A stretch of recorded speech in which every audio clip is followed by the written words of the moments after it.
नहीं हूं कि भविष्य में कभी ये बात अपने मुंह से मत निकालिएगा। That is all. चलो अब चलो आगे बढ़े। अब भाई आगे बढ़ते हुए हमें जो बात करनी है, कल क्या हो गया था? कल हो गया हमारा सबसे पहले तो कुलीन क्रांति। कुलीन क्रांति यानी जो कुलीन वर्ग था उस पर जब टैक्स लगा, तो टैक्स लगने के बाद उसने कहा कि भैया ये बात तो ठीक नहीं है, आपने हमारे साथ गलत किया और हम गलत का विरोध करेंगे, हम स्टेट जनरल और पार्लियामेंट की शरण में जाएंगे, क्योंकि कर लगाने का अधिकार उसी को है। और उस स्टेट जनरल में उसको थर्ड स्टेट की जरूरत पड़ गई। जब थर्ड स्टेट भी वहां पहुंचा, थर्ड स्टेट पहले से तैयार बैठा है। क्रांति का पहला चरण, क्रांति का प्रथम चरण कल संपन्न हुआ और ये क्रांति का द्वितीय चरण आज शुरू हो जाएगा। कि भाई अब क्रांति का आ गया द्वितीय चरण। हमने देखा था ना, कल हम लोगों ने गाना भी गाया था। गाना क्या गाया था? कि मैं तेरे पांव की जूती नहीं। तो जब ये गए भाई कहने के लिए कि हमें आपकी मदद चाहिए, तो बुर्जुआ क्रांति जो है उसकी शुरुआत वहां पर हो गई। कल हम लोगों ने बात की थी 1614 के बाद से स्टेट जनरल की बैठक नहीं हुई थी। और स्टेट जनरल का मतलब यह है कि भाई थर्ड स्टेट को भी कम से कम अपनी बात रखने का कहीं मौका मिलता है। ठीक है, लेकिन इन दबावों के चलते यहां पर क्या हो रहा है, 1614 के बाद स्टेट जनरल की बैठक हो रही है। राजा नहीं चाह रहा है, लेकिन उसने सोचा अब कोई चारा नहीं है, बैठक बुलाओ, बैठक के बाद में देखा जाएगा कि क्या करना है। ठीक है ना? अब देखो, जैसे स्टेट जनरल आया, इसका मतलब तीनों स्टेट आ गए। ठीक है, तीनों स्टेट्स आ गए और आ करके यहां पर बैठेंगे। राजनीतिक रूप से एक जो है ना जोश आ गया। थर्ड स्टेट उन्हें 200 साल से किसी ने बुलाया नहीं, अब बुलाया। ठीक है, अब बुलाया। कब? ये मई 1789। इतने लंबे गैप के बाद में थर्ड स्टेट को लगा कि हमारे भी मुंह में जबान है।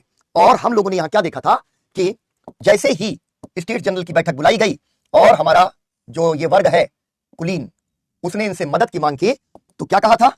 तुरंत ही थर्ड स्टेट ने कहा कि वोटिंग समानता होनी चाहिए। क्यों होनी चाहिए वोटिंग समानता? कितने स्टेट हैं? 1 2 3। स्टेट जनरल की मीटिंग बैठेगी, तुम तो बेटा हो चोर चोर मौसेरे भाई, तो हमारे पास है 1 वोट, तुम्हारे पास 1 + 1 2 वोट। इसलिए वो कह रहे हैं कि नहीं, हमें वोटिंग राइट्स जो है वो बदलने पड़ेंगे, हमारी संख्या दोगुनी रहे और साथ ही साथ प्रति व्यक्ति 1 वोट का सिद्धांत हम लोग यहां पर फॉलो करेंगे। अभिजात्य वर्ग को स्टेट जनरल में इनकी मदद तो चाहिए थी, लेकिन यहां पर अभिजात वर्ग कुलीन वर्ग ने इसका विरोध किया कि नहीं भाई, वोटिंग राइट्स को लेकर के हम ये काम नहीं करेंगे। यहां पर जब वोटिंग समानता को लेकर विवाद होगा, कुलीन वर्ग विरोध में, वो इसका करेगा विरोध। जब कुलीन वर्ग विरोध करेगा तो भैया अब थर्ड स्टेट जो है वो तुमसे दब के डर के जिंदगी जीने वाला नहीं है। तुम लोग जब कभी कभी परेशान होते हो ना, मैं हमेशा कहता हूं हिस्ट्री तुमको सिर्फ यूपीएससी क्रैक नहीं करवाएगी, हिस्ट्री तुमको जीवन का दर्शन देगी। दर्शन थर्ड स्टेट को लग गया कि हमारी ग्रोथ को जा रहा है रोका। ठीक है, हमारी ग्रोथ रोकी जा रही है और हम रुकने वाले नहीं है। क्या हो रहा है? हाँ, हम रुकने वाले नहीं है, हम नहीं रुकेंगे। कुलीन वर्ग ने विरोध किया और कुलीन वर्ग के विरोध के बाद स्टेट जनरल के अंदर ही जो हमारा थर्ड स्टेट है, थर्ड स्टेट या तृतीय स्टेट ने कुलीन वर्ग ऐसे कर दे ने स्वयं को राष्ट्रीय असेंबली घोषित कर दिया। उन्होंने कहा भाई तुम लोग अब ज्यादा उछलो नहीं, पार्लियामेंट के लोग अब जो है हमारे पक्ष में। ठीक है, और यहां पर हम अब नेशनल असेंबली बन गए, राष्ट्रीय असेंबली बन गए। और जैसे ही इन्होंने स्वयं को राष्ट्रीय असेंबली घोषित किया, क्रांति का यह दूसरा चरण हो गया। ठीक है, क्रांति का यह दूसरा चरण आ गया। इसे ही कहते हैं बुर्जुआ क्रांति की शुरुआत। कि भाई हम अब नेशनल असेंबली हैं। ठीक है, नेशनल असेंबली, बुर्जुआ क्रांति। इसने क्या किया जानते हो? दुनिया के इतिहास में यह पहली बार हुआ जब थर्ड स्टेट यानी जनता, आम जनता ने अपने आप को असेंबली घोषित कर दिया। ये थर्ड स्टेट में बुर्जुआ कौन है जो हमने लिखवाया आपको? ये शहरी मध्य वर्ग है, जिसमें पढ़ा लिखा वर्ग भी शामिल है। उन्होंने क्रांति को कर दिया उसका नेतृत्व। ठीक है ना? अब क्या हुआ? यह घटना 17 जून को घटित हुई। 17 जून 1789 को घटित हुई। मीटिंग के लिए जब ये लोग अगले दिन पहुंचे नेशनल असेंबली बनने के बाद, तो दरवाजा बंद मिला मीटिंग वेन्यू का, वहां मिले गार्ड्स राजा के। राजा ने कहा बे ये तो कांड हो गया। तो बोले क्या कांड हो गया? बोला ये खाली कुलीन वर्ग का विरोध थोड़ी है, कुलीन वर्ग का जो प्रिविलेज है, विशेषाधिकार है, उसका विरोध है। और कुलीन वर्ग और पादरी वर्ग को विशेषाधिकार कौन दे रहा है? राजा, यानी सामंतवाद और राजतंत्र दोनों का विरोध है। इसलिए उसने कहा दरवाजा बंद करो, ये तो लगता है सब उखाड़ देंगे। ठीक है, तो उसने कर दिया दरवाजा बंद। लेकिन भैया ये तो आंधी है ना, जब जनता निकलती है तो फिर वो ततैया की तरह निकलती है। और उसके बाद क्या हुआ? यही बुर्जुआ क्रांति के आगे के विकास में एक घटना होती है जो बहुत ही क्रांतिकारी घटना है, टेनिस कोर्ट की शपथ। टेनिस कोर्ट में बैठ के मुंबईया पिक्चरों की तरह हमारे थर्ड स्टेट के लोगों ने कहा कि आई शपथ, तुम बेटा जो मीटिंग का वेन्यू है, जहां तुम्हारे महल के भीतर ये सब मीटिंग चल रही थी, अगर उसके दरवाजे बंद कर दोगे तो क्या होगा? हम बगल में एक टेनिस कोर्ट है, वहां टेनिस 1789 में वहां टेनिस कोर्ट है, तब तक यहाँ हम टेनिस कोर्ट नहीं जानते, हम यहाँ कबड्डी, दंगल, गुल्ली डंडा खेलते हैं। ये तो जब बाद में अंग्रेज आएंगे तो यूरोप के गेम हमारे यहाँ लेके आएंगे। तो भाई टेनिस कोर्ट में ये सब बैठ गए जाके, और इन्होंने कहा कि हम यहाँ पर एक शपथ लेते हैं। और शपथ किस बात की? शपथ संविधान के निर्माण की। हो गई ना क्रांति, संविधान निर्माण की शपथ कि हम तब तक अब यहां से हटने वाले नहीं हैं जब तक कि हम संविधान का निर्माण नहीं कर देते। और यह घटना कब हुई? मात्र 3 दिन बाद, 20 जून 1789। ठीक है, पूरी की पूरी एक क्रांति यहां पर बन गई। अब देखो क्या हुआ, वोटिंग को लेकर अब राजा मान गया, क्योंकि उसने देखा कि अरे यार ये जनता तो अब रुक नहीं रही है। ठीक है, ये जनता तो यहां पर नहीं रुक रही है। लेकिन क्या हुआ, राजा पहले समझौता करता है और 12 जुलाई को जो व्यक्ति है नेकर से बात करता है, उसको बर्खास्त कर देता, बुला लेता है सेना। और जब सेना बुला लेता है तो जनता अब आंदोलित होना शुरू हो जाती है। आशीष मेरा यूट्यूब चैनल है बेटा, लेकिन उसको बहुत मैं रेगुलर नहीं कर पाया, मतलब उसमें यूपीएससी नहीं है, उसमें बेसिकली कुछ जनरल जो है वीडियोस है। ठीक है, मनुष्य बंदर से हमारा विकास कैसे हुआ टाइप के। ठीक है, चलो तो ये हो गया काम। अब जरा लिखो क्रांति का द्वितीय चरण, हेडिंग डालो, क्रांति का द्वितीय चरण बुर्जुआ क्रांति। ठीक है, बुर्जुआ क्रांति। ठीक, बुर्जुआ क्रांति, ये पहले इसको लिख लो, क्रांति का द्वितीय चरण बुर्जुआ क्रांति। लिखो पहला पॉइंट, कुलीन क्रांति के परिणाम स्वरूप, कुलीन क्रांति के परिणाम स्वरूप कुलीन वर्ग को राजा के विरुद्ध, ये तो तुम लोगों ने बना ही लिया होगा। ठीक है, ये बना लिया होगा, फिर लिखो पहला पॉइंट, कुलीन क्रांति के परिणाम स्वरूप कुलीन वर्ग को राजा के विरुद्ध थर्ड स्टेट या तृतीय स्टेट की, थर्ड स्टेट मतलब तृतीय स्टेट की के समर्थन की आवश्यकता थी,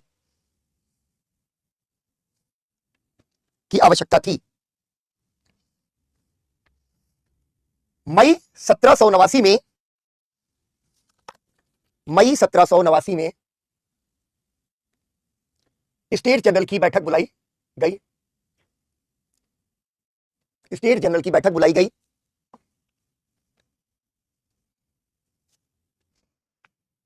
तृतीय स्टेट ने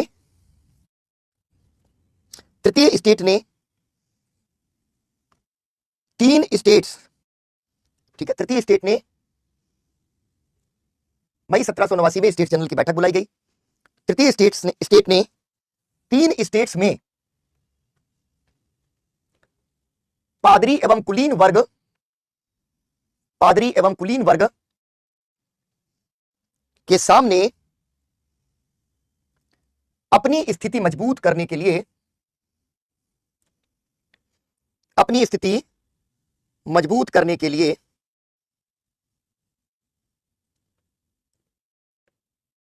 संयुक्त सत्र एवं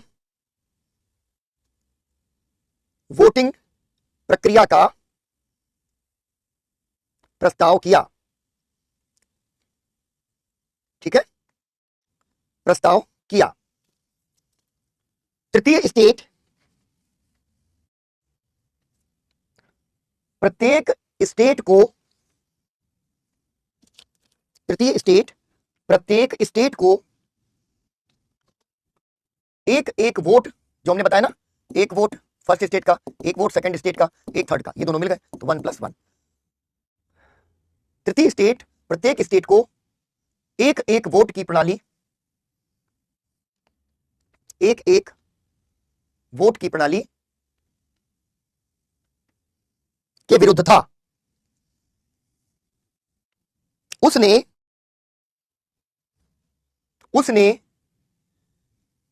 इसकी बजाय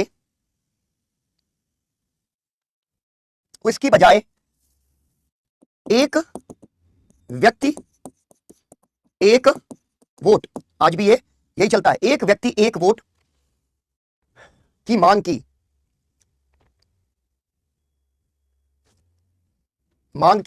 जाहिर सी बात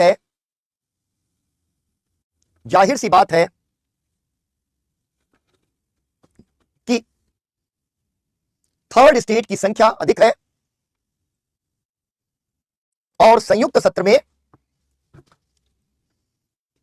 उसकी ही जीत होती।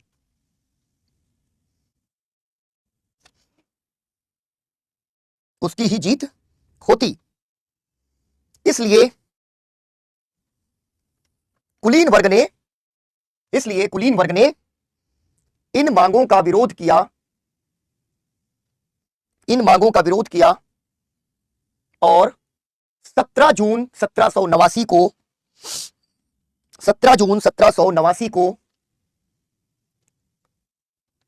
स्वयं को जनता का प्रतिनिधि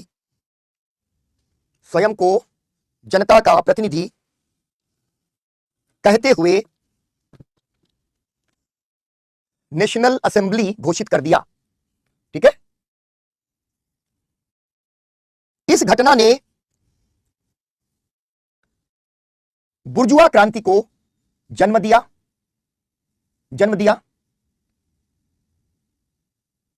इसे बुर्जुआ क्रांति इसलिए कहा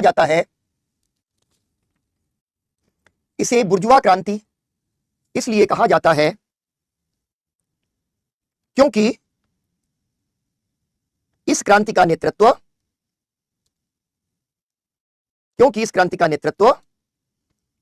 तीसरे स्टेट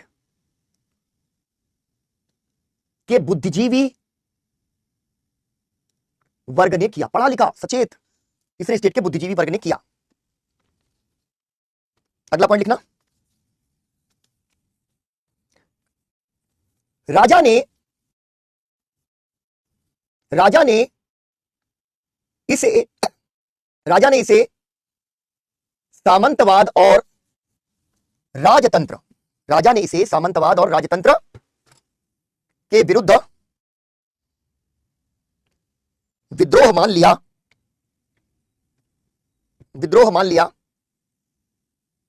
पूर्ण विराम। प्राचीन शासन यानी एंशिएंट रिजीम, प्राचीन शासन के खिलाफ माहौल देखते हुए राजा ने बैठक के स्थल को बंद करवा दिया।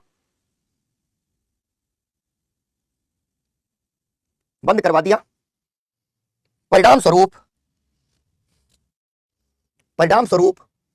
तृतीय स्टेट की नेशनल असेंबली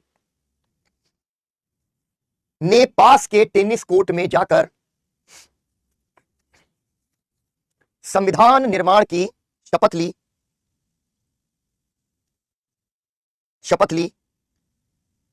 इसे टेनिस कोर्ट शपथ के नाम से जाना जाता है। ब्रैकेट में लिखना 20 जून। ठीक है, 20 जून। इसके बाद अगला पॉइंट लिखो जरा, बड़ा महत्वपूर्ण हो गया। अब राजा, बहुत ज्यादा नहीं पढ़ना इसमें, राजा को अब डर लग गया तो राजा मान गया, फिर राजा जो है पीछे हट गया, फिर राजा ने पुलिस बुला ली, ये सब किया, अनमने मन से चलता रहा। लेकिन भाई जो हो रहा है राजमहल में, उसकी खबर जनता तक जा रही है। जनता जो है ना, वो कह रही है कि हाँ हम ही जो है यहां पर राज करेंगे, राजा वाजा सबको भगाएंगे। तो जनता में अचानक से उत्साह आ जाता है।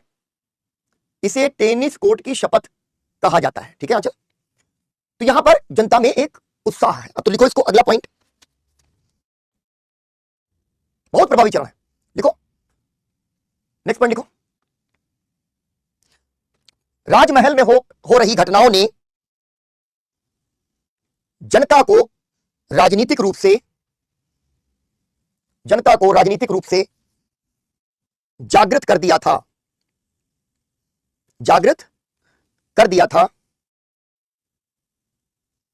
राजा ने सेना बुलाई तो जनता ने बास्तील की जेल पर धावा बोल दिया। अब देखो, ये बास्तील की जेल का पतन बड़ा महत्वपूर्ण है, ठीक है। तो जनता ने बास्तील की जेल पर धावा बोल दिया। ये क्या हो गया यहां?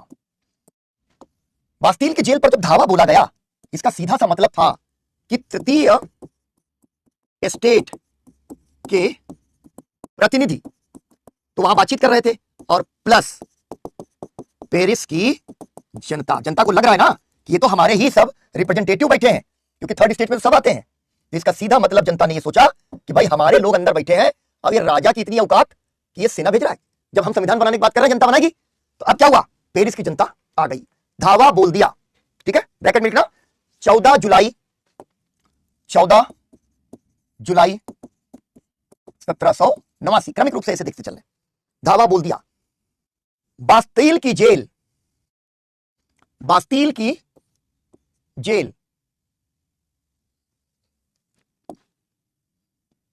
राजशाही के दमन और उत्पीड़न का प्रतीक थी।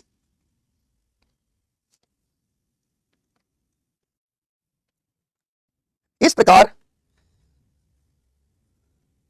निरंकुश राजतंत्र का पतन हो गया, ठीक है। अब क्या हो रहा है? बुर्जुआ क्रांति में पहला काम निरंकुश राजतंत्र का पतन, राजा की इज्जत मिट्टी में मिल गई, राजा हो गया 2 कौड़ी का, ठीक है। तो पतन हो गया।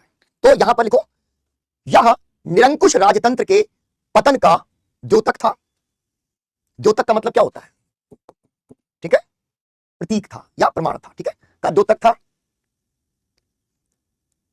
राजा घबरा गया और उसने अपनी सेना वापस बुला ली।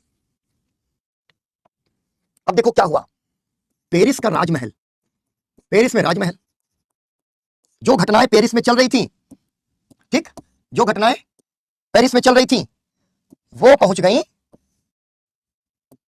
पेरिस शहर में। अब तो आगे जनता, पेरिस शहर की जनता, यानी अब ये प्रतिनिधि अकेले नहीं है, पेरिस शहर की जनता इस क्रांति में शामिल हो गई। अब ये जनता, उसके अंदर भाई केवल खेत मजदूर या सेंस कुलॉट से ही थोड़ी ना थे, शहर के ही मजदूर थोड़ी ना थे, किसान भी तो थे। अब पेरिस में बास्तील की जेल का पतन हो गया है और राजा का डर खत्म हो गया है। ये खबर जैसे ही पेरिस के आसपास पहुंची, तो वैसे ही भैया ग्रामीण अशांति का दौर आ गया। ग्रामीण जनता भी क्रांति में शामिल। कब हो रहा है ये सब? बुर्जुआ क्रांति में शामिल। क्या हुआ? क्रांति एक बातचीत से निकली, शहर में गई, शहर से पहुंची गांव में गई, ठीक है, बिल्कुल। तो ये क्या हुआ? क्रांति का विस्तार हो गया। अगला पॉइंट लिखो, ये धीरे धीरे तुम लोग स्पेस छोड़ते जाना, ड्रॉ नहीं कर पाओगे तो बाद में कर लेना, और साथ में करते चलो तो बहुत अच्छा है, ठीक है। लिखो, परंतु तब तक क्रांति, शीश महल है ना, बिल्कुल, परंतु तब तक क्रांति पेरिस के आगे ग्रामीण इलाकों तक पहुंच चुकी थी। शहरी क्रांति ने ग्रामीण क्रांति को जन्म दे दिया था। चेन रिएक्शन है। कुलीन क्रांति ने बुर्जुआ क्रांति को जन्म दे दिया। बुर्जुआ क्रांति के अंदर सब कुछ हो रहा है। बुर्जुआ क्रांति में शहरी क्रांति हो गई, शहरी क्रांति ने ग्रामीण क्रांति को जन्म दे दिया, शहरी क्रांति ने ग्रामीण क्रांति को जन्म दे दिया। ग्रामीण जनता ने जमींदारों और सामंतों को कर देने से इनकार कर दिया और उन पर हमले करने लगे। जमींदारों और सामंतों को कर देने से इनकार कर दिया और उन पर हमले करने लगे। क्या बेटा बहुत तुमने किया, देखो बढ़िया वाला जूता 3 दिन से हम भिगोए बैठे थे, अब हम तुमको इससे जो है ना पूजेंगे। ठीक कर दिया। फिर लिखो यह घटना, या इसके बाद लिखो, अभी रुक जाओ, ये लिखो नेशनल असेंबली ने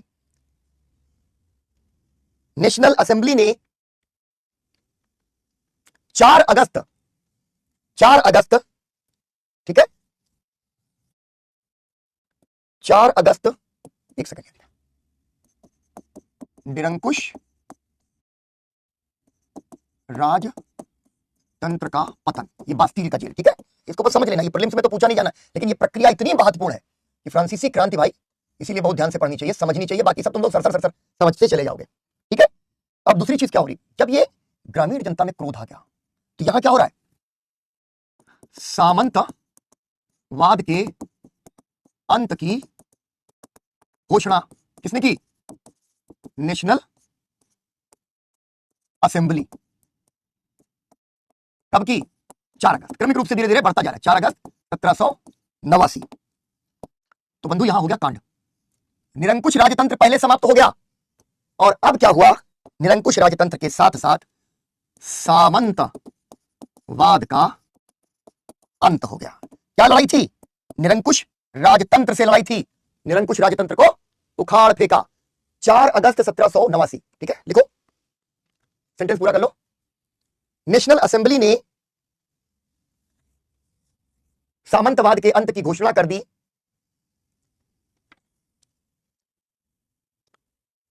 जिसकी वजह, इसके ब्रैकेट में लिख दो 4 अगस्त 1789, फिर लिखो जिसकी वजह से पादरियों और अभिजात्य वर्ग के विशेषाधिकार समाप्त हो गए। ठीक है, समाप्त हो गए। अब इसके नीचे तुम लोग एक बॉक्स बनाना, ठीक है, बॉक्स बना देना, बॉक्स बना देना, उसमें लिखो बास्टील की जेल के पतन से लेकर सामंतवाद के अंत की घोषणा तक क्या हो गया, निरंकुश राजतंत्र समाप्त हो गया, सामंतवाद समाप्त हो गया, विशेषाधिकार समाप्त हो गए, समाज की असमानता समाप्त हो गई, सब हो गया ना। तो क्या हुआ कि अंत तक प्राचीन शासन का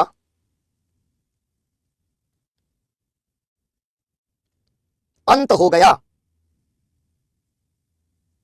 अंत हो गया। ठीक है, अब तो हो गया सब अंत। अब कौन आ गया भाई सामंतवाद के पतन के बाद, सब तो खत्म नहीं बेटा कोमल, इसमें प्रीलिम्स से सवाल नहीं आते। ये क्या करना है, जनता जो है यानी थर्ड स्टेट अब सबसे बड़ा है। ठीक है, थर्ड स्टेट ने क्या कांड कर डाला, तृतीय स्टेट क्या बन गया, नेशनल असेंबली, तृतीय स्टेट नेशनल असेंबली बन गया। और नेशनल असेंबली जैसे ही टेनिस कोर्ट की शपथ हुई क्या बन गई, संविधान सभा बन गई। ठीक है, इंटरेस्टिंग ना, तृतीय स्टेट ने नेशनल असेंबली घोषित किया, नेशनल असेंबली ने संविधान सभा घोषित कर दी। ठीक है, हाँ बॉक्स बंद कर दो बेटा, हाँ बॉक्स बंद कर दो। तो अब क्या हुआ, अब ये वाला ड्रॉ करो जरा, यहां से कहानी आगे हमारी बढ़ेगी, इसको ड्रॉ करो जरा मेरे साथ। अब ये जो प्रक्रिया हुई, ये प्रक्रिया आधुनिक जो क्रांतियां हैं, ठीक है, ये आधुनिक समाज के लिए मूल्य बन गई। हमने क्या देखा था, लगभग इस समय थोड़ा पहले अमेरिका में जैसे ही उपनिवेशवाद जीता, उसने क्या किया, पहला काम उसने ये किया कि संविधान बना के रख दिया, यानी संविधान बन गया अमेरिका में। और यहां पर एक काम हो जाता है, पहला मानव अधिकार की घोषणा, पहला काम मानव अधिकार की घोषणा। सबसे पहले कहा गया कि भाई अब समझ लीजिए क्या होने वाला है, मानव अधिकार की घोषणा। और यह घोषणा इतनी महत्वपूर्ण है, विश्व को प्रभावित करने वाली है कि जिसने की पूरी दुनिया पर छाप डाली। मानवाधिकार, अभी भी तुम लोग मानवाधिकार के बारे में पढ़ रहे हो, मानवाधिकार की पूरी संकल्पना फ्रांस की क्रांति से निकल रही है। ठीक है, फ्रांस की क्रांति से यह संकल्पना निकल रही है। 26 अगस्त यानी 26 अगस्त, 4 अगस्त को वो खत्म किया, फिर उसके बाद 26 अगस्त को ही ये मानव अधिकारों की घोषणा कर दी गई। अब जनता को जब पता चलेगा, ठीक है, कि मानव के अधिकारों की घोषणा कर दी गई है, और मानव अधिकारों की घोषणा में क्या कहा गया है? व्यक्तिगत स्वतंत्रता, ठीक है, मूल्य क्या है? स्वतंत्रता मूल्य है, समानता मूल्य है कि सब स्वतंत्र हैं और सभी समान हैं, यानी कोई भी भेदभाव नहीं है जन्म के आधार पर किसी भी तरीके का। संपत्ति का अधिकार सर्वोपरि है, यानी सबने पहले पहले तो कहा कि ये विशेषाधिकार लिए बैठे थे, सब अपनी अपनी संपत्ति बचा के चलो, संपत्ति बचा लो। अभिव्यक्ति की, आजीविका की, कार्य की स्वतंत्रता, जितनी तरीके की स्वतंत्रता तुम देख रहे हो सबकी घोषणा यहां हो गई। और तीसरा जो मूल्य था वही तो नारा था, स्वतंत्रता, समानता और बंधुत्व, यही तो नारा है क्रांति का। तो मानवाधिकारों की जो घोषणा है उसने यही सब किया, बहुत कुछ किया कि तुरंत गिरफ्तारी और ये सब जो चीजें आप जो है बंद कर दीजिए, ये कर दीजिए, वो कर दीजिए, लेकिन यही स्वतंत्रता का विचार है, समानता का विचार है और बंधुत्व का विचार है। अब देखो यहां पर क्या हुआ, दूसरा जरूरी काम हुआ संविधान। अब ये संविधान बनाना कठिन काम होता है, उसमें लग गया टाइम, तो टाइम लगा तो 1791 का संविधान बना। इसी संविधान सभा ने इसको बनाया, 1791 का संविधान। लेकिन यहां पर इन्होंने वही किया जो आपको मालूम है, राजा प्रतीकात्मक, ठीक है, राजा प्रतीकात्मक रूप से प्रमुख बना रहेगा, यानी इंग्लैंड वाला मॉडल लेके आ गए, इंग्लैंड का मॉडल, राजा प्रतीकात्मक। और उसके नीचे, ठीक है, संसद है, पार्लियामेंट है, ठीक, पार्लियामेंट है। लेकिन असली ताकत किसके पास है? वो राजा के पास नहीं है, बल्कि संसद के पास है, और संसद को भंग करने का अधिकार राजा को नहीं है, यानी संसद ही सर्वोच्च हो गई, ठीक, लोकतंत्र, संसद यहां पर सर्वोच्च हो गई और राजा केवल रह गया प्रतीक मात्र, राजा उसको भंग नहीं कर सकता है, ठीक है। तो इसका मतलब क्या हुआ? संवैधानिक राजतंत्र का मॉडल, यही तो था ना इंग्लैंड का मॉडल, संवैधानिक राजतंत्र। ये संविधान है लेकिन राजा, जैसे इंग्लैंड में क्राउन को बैठा दिया गया था, ठीक है, यहां पर भी राजा को कहा गया कि प्रतीकात्मक रूप से राजा ऊपर जाकर के बैठे। अब देखो यहां पर क्या था चक्कर, विधानसभा बन गई, अब राजा बार बार कुछ ना कुछ झगड़ा कर रहा है। इस संविधान ने राजा को प्रतीकात्मक तो बना दिया, लेकिन दे दिया वीटो का अधिकार। तो राजा को कहीं कहीं टांग लड़ाने का, टांग अड़ाने का बहुत शौक था, कहीं कहीं पर वो चाहता था कि कुछ विशेषाधिकार वगैरह बचे रहे, राजा ने स्वीकार कर लिया लेकिन बचे रहे। अब इसके अंदर, यानी ये पूरी जो संसद बनी, इसमें एक तरफ थे जैकोबिन्स, रुको अगले ही पेज पे चलते हैं, ठीक है, इसको ड्रॉ कर लिया तुम लोगों ने,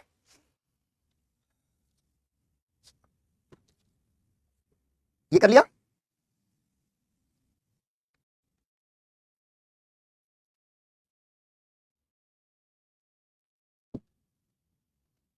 ठीक, आगे बढ़े तो बड़ा सरल सा है, बढ़ रहा हूं, जैकोबिन क्लब, बिल्कुल सही समझे, डन। अब क्या हो रहा है यहां पे कि ये जो संसद है, संसद के अंदर दो गुट हैं, एक कहलाते हैं जैकोबिन, ठीक है, या जैकोबिन्स, इसको जैकोबिन लिखते हैं यहां पर, जैकोबिन, और दूसरा है गिरोंडिस्ट, ठीक है ना, गिरोंडिस्ट। अब ये दोनों आपस में इनके मतभेद हैं, ठीक, अरे यार, आपस में इनके मतभेद हैं संसद के भीतर, ये बन गए दो गुट। अब क्रांति जो है अपने अगले चरण में प्रवेश करने जा रही है। ये जो दोनों के दोनों गुट बने हुए हैं, ये बड़े खतरनाक, ये अभी आपस में कुछ मुद्दों पर लगेंगे लड़ने और क्रांति का कांड हो जाएगा, ठीक है ना, जैकोबिन्स और गिरोंडिस्ट। अब ये जो गिरोंडिस्ट हैं या गिरोंडिस्ट हैं, ये क्या है? ये थोड़े उदारवादी हैं, और जैकोबिन जो है, इंग्लिश लिटरेचर में भी पढ़ा ही होगा, ठीक है ना, इंग्लिश का जो है लिटरेचर में इसको पढ़ाते होंगे क्योंकि बहुत प्रभाव पड़ा है। तो ये जो गिरोंडिस्ट हैं, ये हैं बच्चे मध्यमार्गी, ये थोड़ा उदारवादी हैं, मध्यमार्गी हैं, और ये समझ लो अपने गरम दल है, गरम दल से भी ज्यादा गरम दल है, ठीक है। ये बहुत ही ज्यादा क्या कहेंगे, अति क्रांतिकारी हैं, अति क्रांतिकारी हैं और चरमपंथी हैं कि भाई किसी भी मामले में हमें कहीं झुकना नहीं है। जैसे कुछ लोग होते हैं ना, कहते भैया अब अपना राज आ गया, अब डरना वरना नहीं है, तो डरने वरने में कुछ भी शामिल है कि पता चला कि भाई बहुत डर डर के जी लिए, अब हम करेंगे बलवा। तो ये जैकोबिन्स जो हैं, उन्होंने देखा कि ये रजवा जो है बार बार वीटो लगा देता है, ठीक है। जैकोबिन क्लब से कुछ याद आया, जैकोबिन क्लब से कुछ याद आया, विकास कुछ पूछ रहा है, बड़ा महत्वपूर्ण चीज है, जैकोबिन दल से कुछ याद आया तुम लोगों को, बोलो।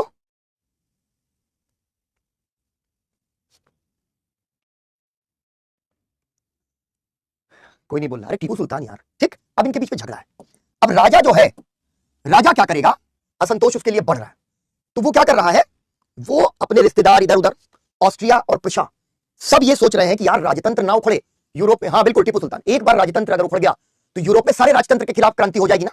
तो राजा जो है, राजा ऑस्ट्रिया व प्रशा के संपर्क में। अब बहुत कहानी आगे हमको नहीं लेके जानी है, इसलिए बहुत तुमको एक एक चीज डिटेल में नहीं बताऊंगा, लेकिन कुल मिला के ये समझ लो कि राजा ने किया भागने का प्रयास और इन लोगों ने कहा, जैकोबिन्स ने, कि राजा वहां से भाग के ऑस्ट्रिया और प्रशा के साथ मिलकर वापसी का प्रयास करेगा। तो राजा का भागने का प्रयास, बंदी बनाया गया। ठीक है, उसको पकड़ लिया इन लोगों ने, उसको बंदी बना लिया। अब इसके बीच में क्या हुआ, ऑस्ट्रिया और प्रशा ने खूब आग लगा दी। ऑस्ट्रिया प्रशा ने कहा कि राजा के साथ कुछ भी नहीं होना चाहिए, और जैकोबिन्स ने कहा कि देखा, क्रांति को विदेश से खतरा है। ठीक है, क्रांति को विदेश से खतरा, इसका ध्यान रखना। जैकोबिन्स ने कहा कि क्रांति को विदेश से खतरा। अब जब क्रांति को विदेश से खतरा हो जाएगा तो भाई खतरे का सामना कौन करेगा, जैकोबिन्स करेगा। ठीक है, वैश्विक घोषणा, लेकिन उसको लिए लिखना नहीं है। ठीक, ऑस्ट्रिया प्रशा की तरफ से घोषणा हुई और आकर के ये भैया भागने की कोशिश की, ये गए पकड़े, और पकड़ के जब ये लाए गए तो जैकोबिन्स और पेरिस की भीड़ ने राजमहल पे हमला कर दिया। ठीक है, जैकोबिन्स और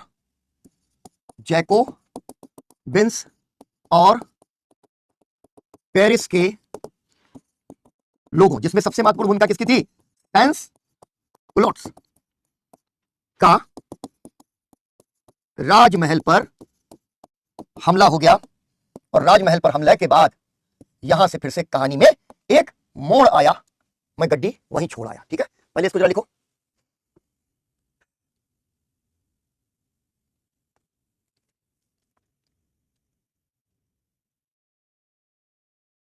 ठीक है, नहीं बेटा, जैकोबिन क्लब को सैंस कुलोट्स नहीं, सैंस कुलोट्स लिखवाया था शहरी मजदूर, श्रम है ना, दस्तकार और जो है हस्तशिल्पी वगैरह, शहर में रहने वाले जो श्रमिक हैं वो हैं जैकोबिन्स और पेरिस के लोगों, जिसमें सैंस कुलोट्स थे, उनका राजमहल पे हमला हो गया। ठीक है, इतना नोट कर लिया। सिंगर नहीं तो होना चाहिए। ठीक है, गा नहीं पाते बेटा, लाइनें याद है। चलो लिख लिया तुम लोगों ने, मैंने मान लिया। अब देखो क्या हुआ, इन्होंने कहा जैकोबिन्स ने कि भैया क्रांति से समझौता हो रहा है। ये गिरोडिन्स जो है ना, ये लिबिर लिबिर बहुत करते हैं दोनों, गिरोडिन्स भी। ठीक है, वो भी बहुत बहुत महत्वपूर्ण भूमिका जो है गिरोडिन्स की है, लेकिन ये कहते हैं कि भैया ये बहुत ही लिबलिबे लोग हैं, नरमपंथी हैं, मध्यमार्गी हैं, अभी क्या चाहिए, क्रांति। तो अब जैकोबिन्स जो हैं वो कहते हैं कि संविधान में गड़बड़ है। जैकोबिन्स ने नेशनल कन्वेंशन बुलाया,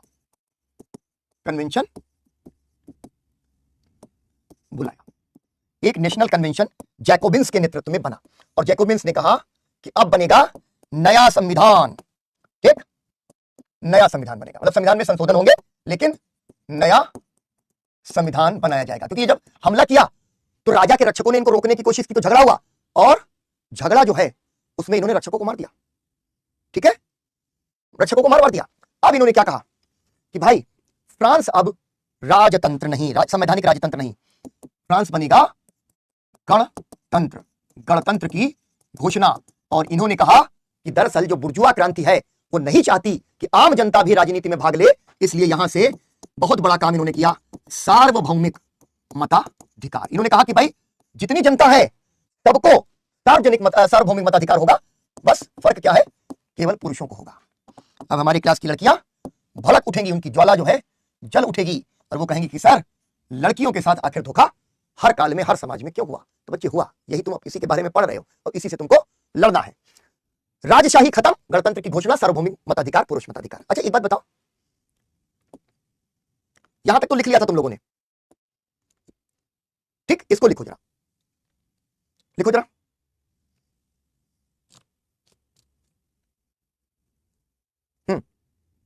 हम तो भावनाओं में बह गए, कहानी सुनाते सुनाते हमको लगा आगे चलो।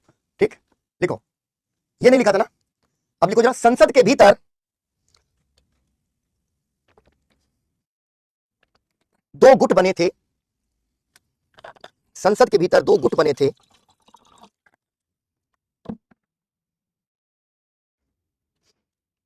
तमन्ना का खून खौल रहा है, रेवोल्यूशनरी हो गई। अभी तक जिनका खून नहीं खौला था उनका स्त्रियों को मताधिकार नहीं मिलने पे खौल गया। संसद में 2 गुट बन गए थे, हाइफन लगाओ, जैकोबिन, एक लाइन में लिखना जैकोबिन और ब्रैकेट में लिखना अतिक्रांतिकारी व चरमपंथी। ठीक है, अभी लिख लो कावेरी, अभी समझ में आ जाएगा। अगली लाइन पे लिखना गिरोडिस्ट या गिरोडिन भी बोलते थे, गिरोडिस्ट, उदारवादी मध्यमार्गी। फिर लिखो अगला पॉइंट, अगला पॉइंट, राजा 1791 के संविधान में राजा के पास वीटो की शक्ति थी, राजा के पास वीटो की शक्ति थी। वो कई विशेषाधिकारों की रक्षा में वीटो का प्रयोग करता था। अभी तक सीधा हमला संविधान ने किया लेकिन पादरियों पे नहीं हुआ, तो यहां जब पादरियों के विशेषाधिकार खत्म किए गए तो वो वीटो लेके आ रहा था। ठीक है ना, इसको बहुत में लिखना है। इसके पहले की स्लाइड भी नहीं हुई है।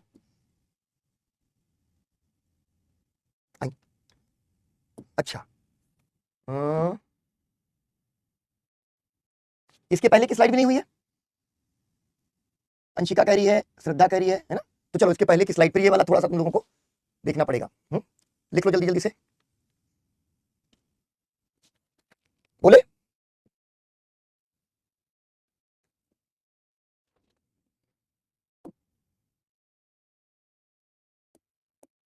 ठीक है, लेकिन ये वाला समझा देंगे निशा।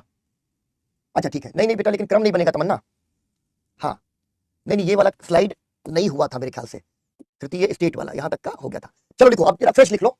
ठीक है ना, वो वाली स्लाइड अगर ये छूट गई थी तो अब इसके आगे से लिखना, जहां से ये लिखा था ना सामंतवाद का अंत वाला, उसके आगे जरा लिखो।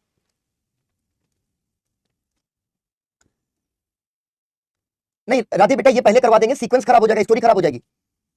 ठीक है, वो स्टोरी खराब हो जाएगी। थोड़ा सा तुम लोग पन्ना वन्ना चिपका लेना उसके ऊपर, नोट्स अगर तुमको सुंदर ना लगे तो। लिखो जरा, पॉइंटर लगाओ सामंतवाद की समाप्ति के बाद। तृतीय स्टेट, तृतीय स्टेट नेशनल असेंबली बना और नेशनल असेंबली ही संविधान सभा बन गई।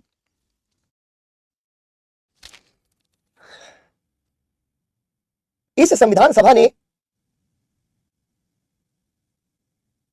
26 अगस्त 1789 को मानव अधिकारों की घोषणा की, मानव अधिकारों की घोषणा की एवं फ्रांसीसी क्रांति के नारे,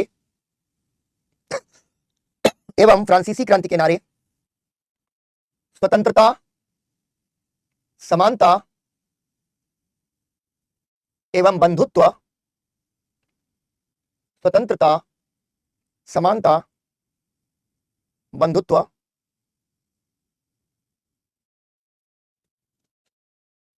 को संविधान की प्रस्तावना बना दिया। अगला पॉइंट लिखो, इस संविधान सभा ने 1791 का संविधान बनाया तथा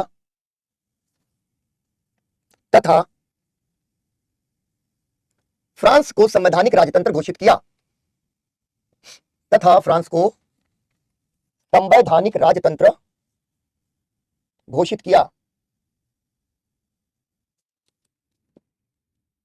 ठीक है, यानी राजा अब सिर्फ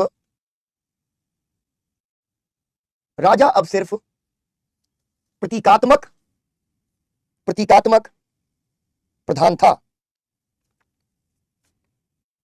ठीक है, परंतु वह विशेषाधिकारों की रक्षा के लिए,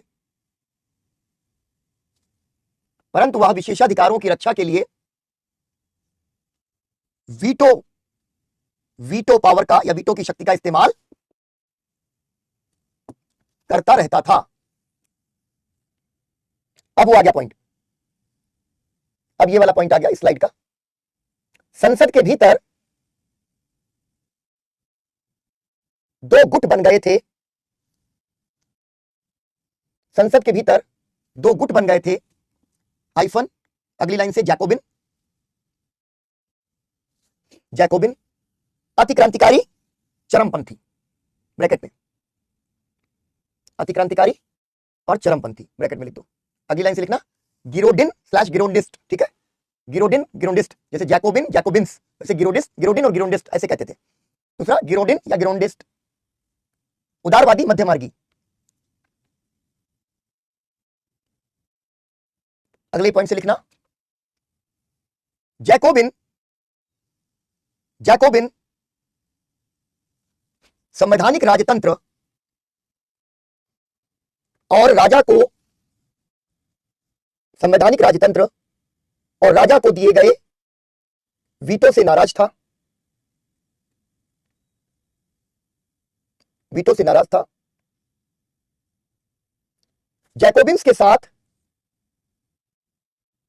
जैकोबिन्स के साथ पेरिस के सैंस कुलॉट्स का, पेरिस के सैंस कुलॉट्स का समर्थन था,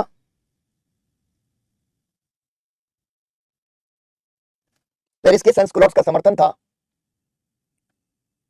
राजा राजतंत्र की रक्षा के लिए, राजा राजतंत्र की रक्षा के लिए ऑस्ट्रिया व प्रशा, ऑस्ट्रिया व प्रशा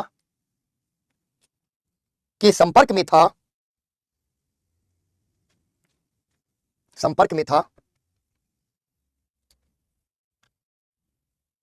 वीटो पावर का मतलब ये होता है बेटा, हम 10 लोग हैं, 10 लोगों में अगर कोई भी मामले पर जो है निर्णय लेना हो तो क्या होगा, 6-4 जीत जाएगा, 6 वाला जीत जाएगा।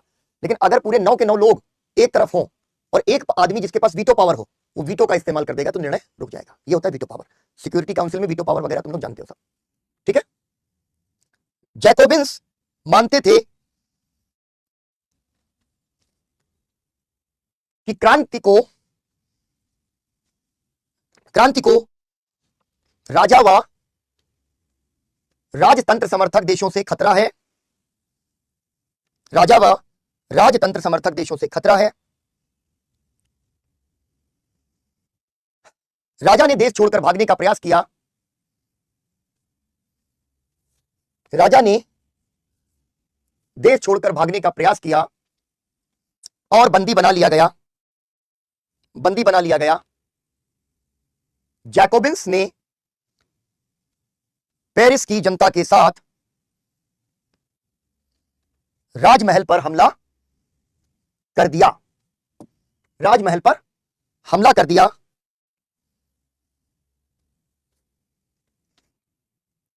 इस घटना के बाद उन्होंने नेशनल कन्वेंशन बनाया या नेशनल कन्वेंशन का गठन किया और संवैधानिक राजतंत्र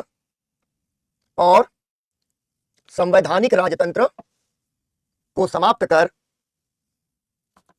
फ्रांस को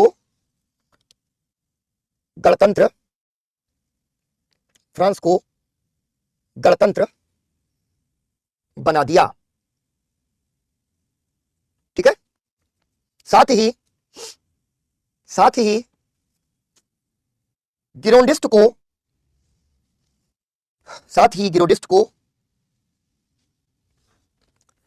निष्कासित कर जैकोबिन्स ने राज्य पर अधिकार कर लिया,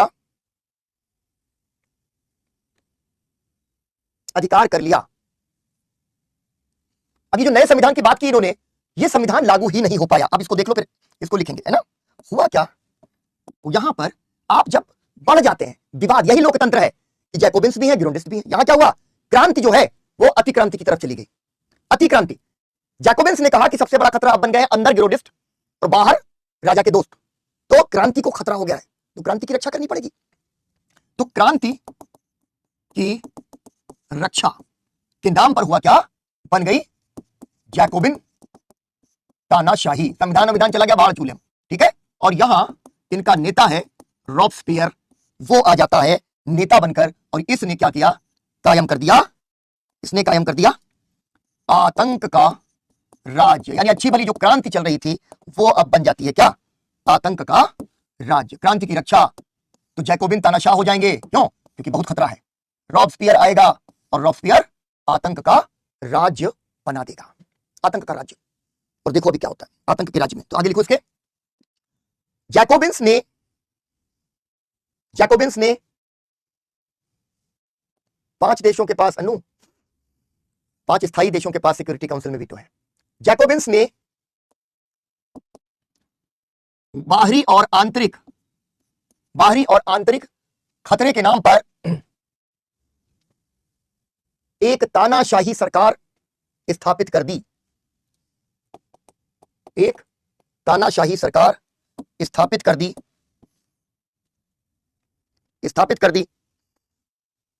क्रांति के शत्रुओं को पहचानते, क्रांति के शत्रुओं, क्रांति के दुश्मनों को चिन्हित करते हुए जैकोबिन नेता रॉबस्पियर ने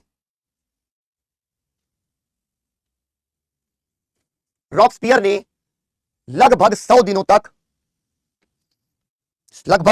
तक तानाशाही शासन चलाया, ठीक है, तानाशाही शासन चलाया, और 20,000 से ज्यादा लोगों को, 20,000 से ज्यादा लोगों को गिलोटिन आदि पर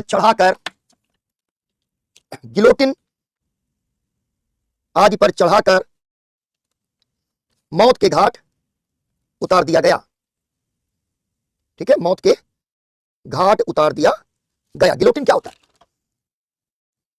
ऐसे बना हुआ है, अंदर सर ऐसे रख दिया जाएगा और ऊपर एक भारी सा ब्लेड है, उसको खट से खोला जाएगा, गया, गला अलग, धड़ अलग, ले जा। 20,000 से ज्यादा लोगों को कह दिया कि ये क्रांति के विरोधी है और खट मार दिया। अब लिखो आतंक का राज्य, ठीक है, नहीं वो तुमने लिख लिया, फिर लिखो परंतु सैंस कुलॉट्स, आरा मशीन है, समझ लो, चीर देती बिल्कुल चारों से, ठीक है। परंतु सैंस कुलॉट्स और अन्य क्रांतिकारी ताकतें जल्द ही रॉबस्पियर के विरुद्ध हो गईं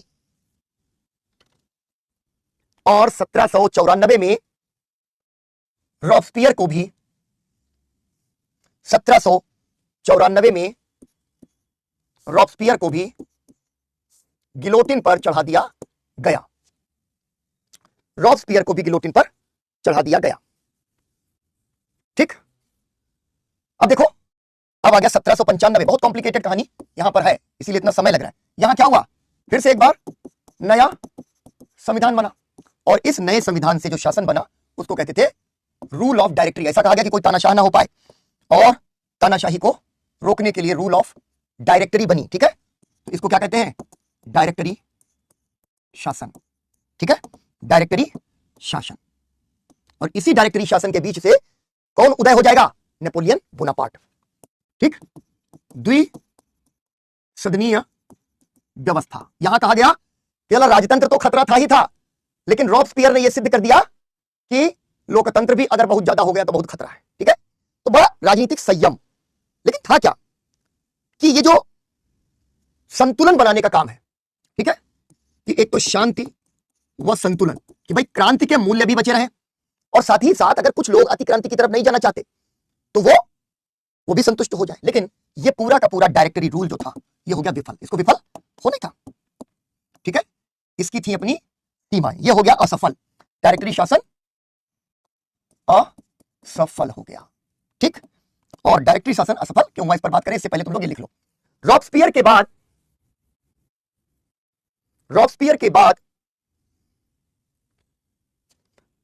डेट बेटा 1794 लिख लो, वरना 28 जुलाई 1794 डेट है, ठीक है अंकित, सब समझ में आएगा। अच्छा एक चीज ध्यान रखो, अकाल नीति पर, होम चार्जेस पर कोई सवाल आता है सबमिट मत करो, अभी जब मैं पढ़ा दूंगा तब सबमिट करना, ठीक है। अनुराग पूछ रहा होम चार्जेस, जब मैं पढ़ाऊंगा तब सबमिट करना, अभी नहीं करो, ठीक है। लिखो 1794 रॉबस्पियर की हत्या के बाद 1795 में नया संविधान लागू हुआ। नया संविधान लागू हुआ, परंतु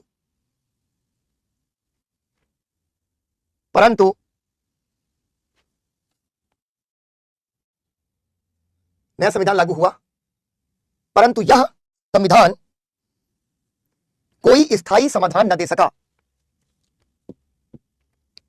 कोई स्थायी समाधान न दे सका। 1795 से 99 तक इसने पूछा ना कि डेट क्या है रॉबस्पियर को जब मारा गया, तो वो डेट मैंने बताई है निशा, ठीक है, नहीं लिखनी है। 99 तक ये जो है वो कोई स्थायी समाधान न दे सका। फिर लिखो, इस कालखंड को डायरेक्टरी का शासन कहते हैं।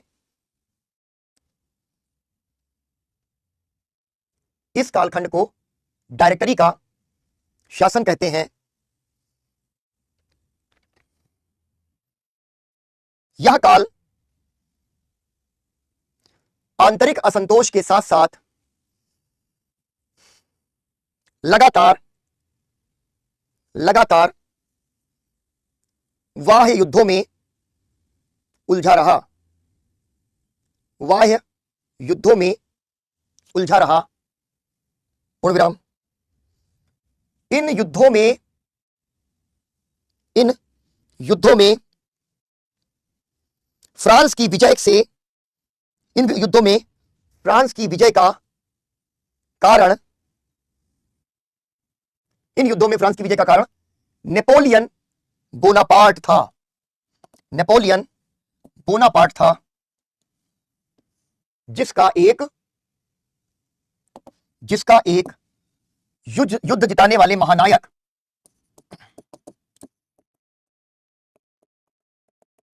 युद्ध जिताने वाले महानायक की तरह फ्रांस में स्वागत किया गया।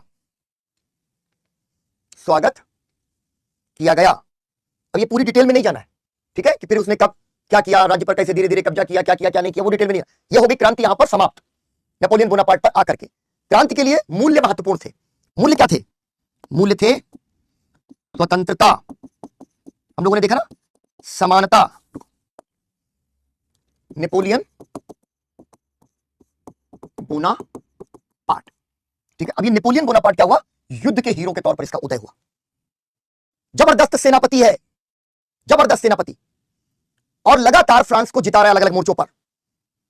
फ्रांस को खतरा है विदेशी ताकतों से। क्यों?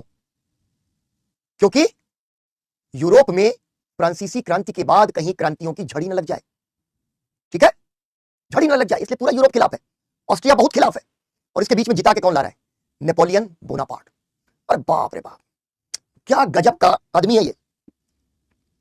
विरुद्धों का सामंजस्य, एक तरफ क्रांति के कुछ मूल्यों को ये लेकर आगे बढ़ेगा, और दूसरी तरफ क्रांति के कुछ मूल्यों का गला भी दबा देगा। लेकिन ये वो व्यक्ति है जो फ्रांस की क्रांति का विस्तार कर देता है यूरोप में। जहां जहां जाता है वहां फ्रांस की क्रांति के मूल्य लेकर जाता है, ठीक है।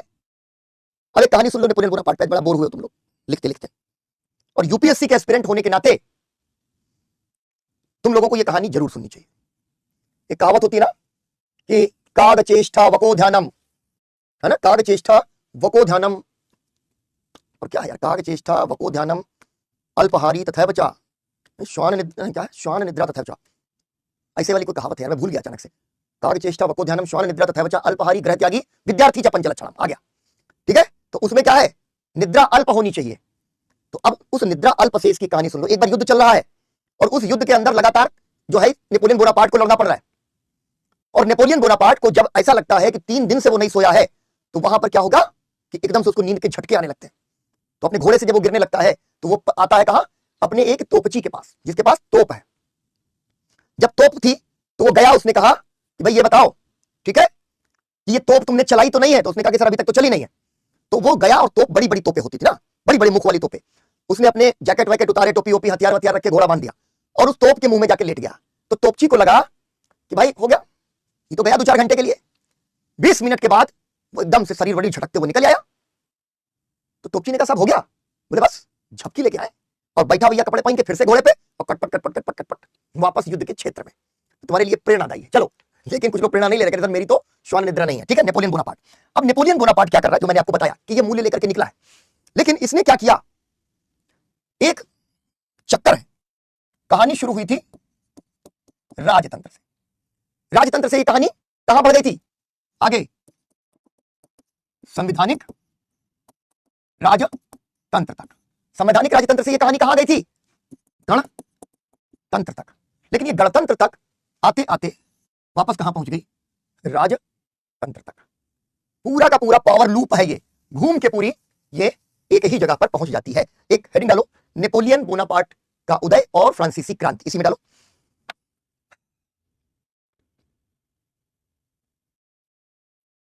फ्रांसीसी क्रांति लिखो। नेपोलियन बोनापार्ट, नेपोलियन बोनापार्ट की लोकप्रियता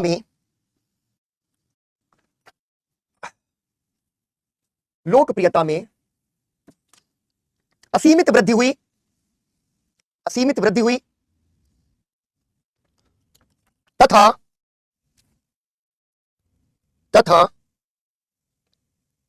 धीरे धीरे वो सत्ता पर हावी होता चला गया, सत्ता पर हावी होता चला गया। 1799 में, ठीक है, 1799 में आरोंग बनिया मिराजदार कौन थे? मिराजदार बेटा किसान हुआ करते थे, परंपरागत भूमि अधिकार वाले दक्कन के इलाके में। सवाल क्या था मुझे नहीं पता है, ठीक है। आदित्य अब 15 मिनट और पढ़ेंगे यार, ठीक है। राज सत्ता पर अधिकार कर लिया, ठीक है, यहां प्रभावी होता चला गया, जो भी मैंने लिखवाया, घबराना नहीं। अब लिखो, नेपोलियन ने 1799 में डायरेक्टरी का शासन या निर्देशिका, डायरेक्टरी को निर्देशिका भी कहते हैं, ठीक है, डायरेक्टरी या निर्देशिका के शासन का अंत कर दिया और कॉन्सुलेट प्रणाली लागू की। देखो, ये जान रहा है कि भैया सेंटीमेंट है क्रांति के पक्ष में लोगों का, तो 1799 काउंसलेट, इसको कभी कभी काउंसुलेट भी लिखा जाता है, ठीक है, काउंसुलेट प्रणाली लागू की। अब काउंसुलेट प्रणाली क्या थी, इसमें 3 काउंसिल होंगे, यानी एक आदमी शासन नहीं करेगा, 3 लोग शासन कर रहे होंगे। और काउंसुलेट प्रणाली के बाद में आगे चलकर ये कहता है कि 3 काउंसुलेट में प्रथम काउंसुलेट या प्रथम काउंसिल कौन है, नेपोलियन। और फिर प्रथम काउंसिल से आगे बढ़कर के कुछ समय के बाद नेपोलियन बोनापार्ट ही अब सम्राट है, ठीक है, सम्राट है। यानी हमने क्या कहा, हमने देखा कि कहानी रुडोल्फ विर्चो के साइकिल की तरीके से कहां चली गई, ठीक। हमने बताया था राजतंत्र, राजतंत्र से संवैधानिक राजतंत्र, संवैधानिक राजतंत्र से गणतंत्र, गणतंत्र से, ठीक है, निर्देशिका शासन, काउंसलेट, और काउंसलेट से होकर के फिर कहां पहुंच गई, फिर से वहीं जहां से शुरू हुई थी। अब हुआ क्या कि क्रांति के तौर पर तो देखो तो क्रांति विफल हो गई, जहां से शुरू हुई वहीं पे खत्म हो गई, लेकिन इसका यह मतलब नहीं हुआ, ठीक है। लिखो, नेपोलियन 1799 काउंसिल व्यवस्था शुरू की, ठीक है। तत्पश्चात यहां तो हो गया होगा, 1799 काउंसलेट प्रणाली शुरू की, ठीक। उसके बाद लिखो, तत्पश्चात नेपोलियन ने स्वयं को प्रथम काउंसिल घोषित किया, प्रथम काउंसिल घोषित किया और फिर वह स्वयं सम्राट बन बैठा। इस प्रकार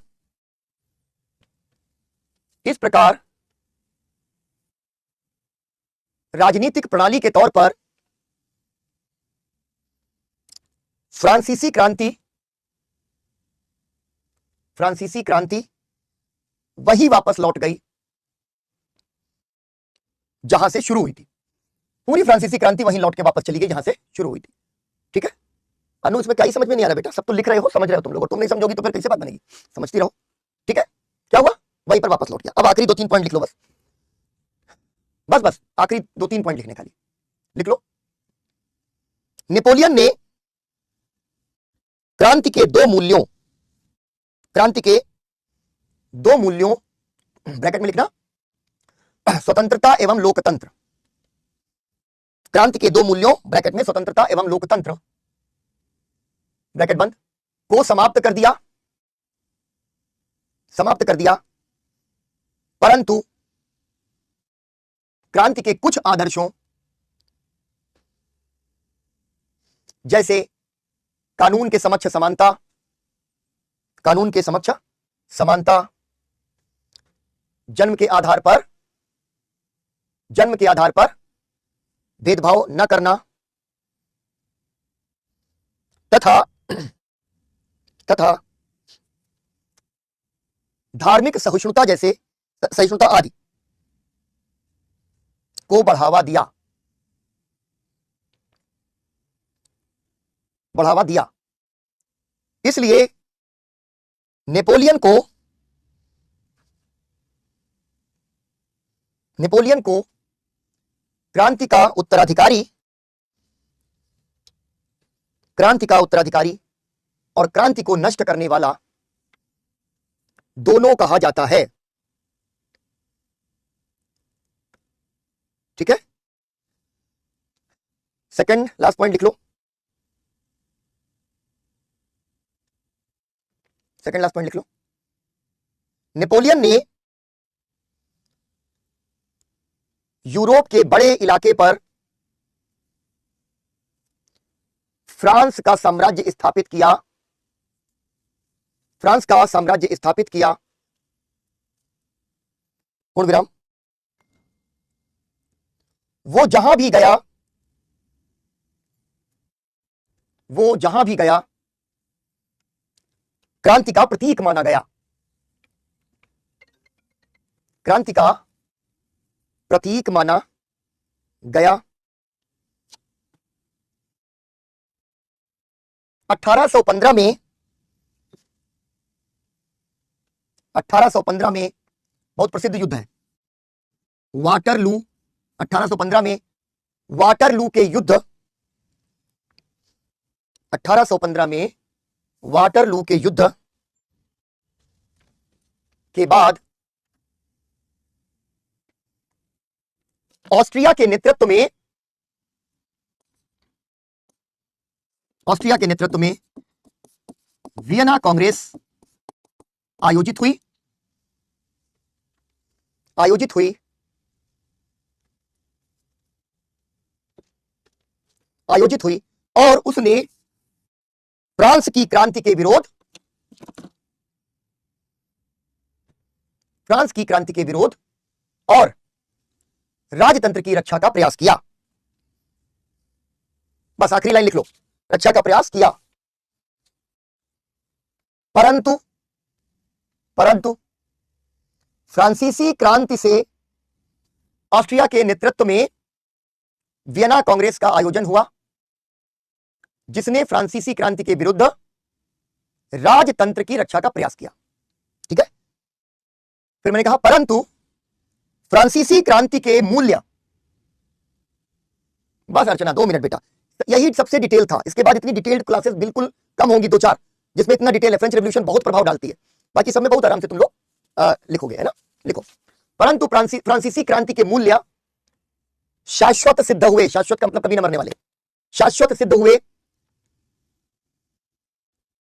स्वतंत्रता, स्वतंत्रता, समानता, बंधुत्व, शाश्वत सिद्ध हुए। स्वतंत्रता, समानता, बंधुत्व, नागरिक अधिकार, ठीक है, नागरिक अधिकार आदि ने